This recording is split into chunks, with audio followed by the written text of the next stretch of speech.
Sup people, Sad's Music Reviews here, and we're going to be talking about Hatebreed's second album, Perseverance. First off, I'd just like to say sorry for the long wait on videos.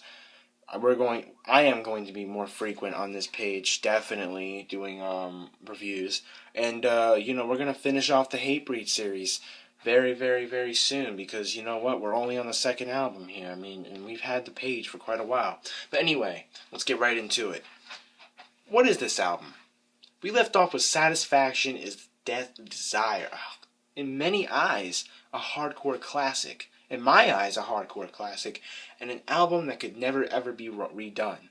In the words of Jamie Josta himself, who has said that bands after them have copied the breakdowns from Hatebreed's first album. Hatebreed barely does breakdowns anymore in their music, because their first album is so iconic for the breakdowns. I mean, just listen to classics like Before Dishonor and Prepare for War. Classic breakdowns, classic lyrics, amazing stuff. People have stuff tattooed on their body from that album. Now, there's a lot for Hatebreed that happened to Hatebreed after that album. They got signed to Universal Records. Plus, Jamie Josta was really getting his label Stillborn out there. So they're on Stillborn and Universal. What does this mean for Hatebreed? Does this mean that since they're on like a national label now, they're not on Victory Records anymore? Does this mean that they're gonna go soft and mainstream? Hell no. They just got more and more brutal. They got more brutal than they did in the last album, and it really shows. Tracks like the remake of Smash Your Enemies from Under the Knife is amazing. I like it better than the Under the Knife version, and that's really hard to say because Under the Knife is probably, besides this, my favorite Hatebreed release. Or one of them at least. You got classic songs on here like Proven, Perseverance, the self-titled track. You got the outro, which basically leads you into their third album that's coming up next, The Rise of Brutality. Judgment Strike's Unbreakable. A Call for Blood. You know, really, really great songs on this album. This is it right here. I believe I showed you it already. You know, I Will Be Heard, which is their biggest song probably. The song that shot them straight up, into the metal scene. I mean, it really did. This album, is amazing. It's my favorite Hatebreed album of all time. I will throw that out there right now. And it's just from top to bottom a classic. Now, I'm not going to do a track-by-track review here, but I am going to tell you, name some songs. Like Perseverance, the self-titled is just like, whoa, it makes me want to break someone's face, to be quite honest. A lot of these songs do. And people thought that when this album came out, I'm sure people thought, well, they're on Universal Records now, and they're probably going to get soft, man. They're just probably going to do what the label tells them. I don't know, man. I don't think this is going to be nowhere near as good as Satisfaction. And then when they heard it, it's just more and more brutal. And to be quite honest, Jamie's vocal style has never changed. But throughout time, Jamie's vocal style has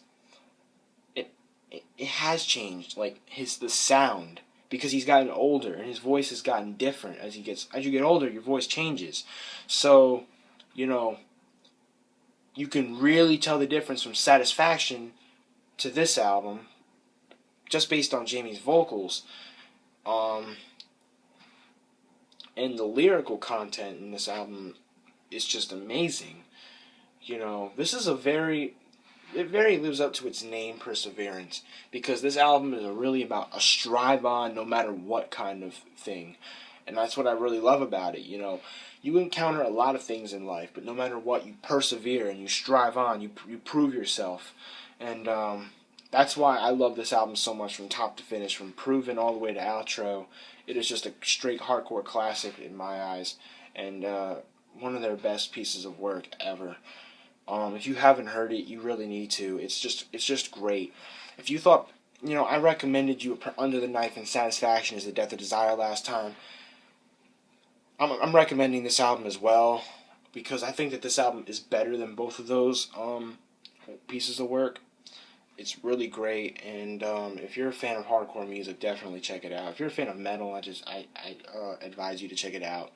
You know, ever since this album, really, Hatebreed has been able to tour with other bands that are outside of their genre. You know, most of the time, hardcore bands will just tour with hardcore bands, but Hatebreed has this album. It really, you know, they didn't really become really big until Supremacy and started doing all that shit. But Perseverance is what really got them out there. It's really what started them being able to tour with bands that were outside of the hardcore scene. Like Slayer, for instance. Slayer took them out on tour, and they toured with Slayer. Slayer's a thrash band. And if I'm not mistaken, it was during this tour when they were touring with Slayer that when Slayer came out on the stage and played, the fans were screaming Hatebreed instead of Slayer, and that never happens. That just shows the impact that you can put on an audience with your music. And this album really shows that they left a mark. You know, this album really left a big mark on the hardcore scene, and it let people know, you know, don't mess with Hatebreed. Hatebreed is that kind of band where you just don't want to mess with those dudes. Like, you know, musically, they're just whoa, you know. So definitely a great album. I definitely advise you to go check it out. And that's really all I gotta say. I'm gonna give Hatebreed's Perseverance a 10 out of 10. Later, dudes.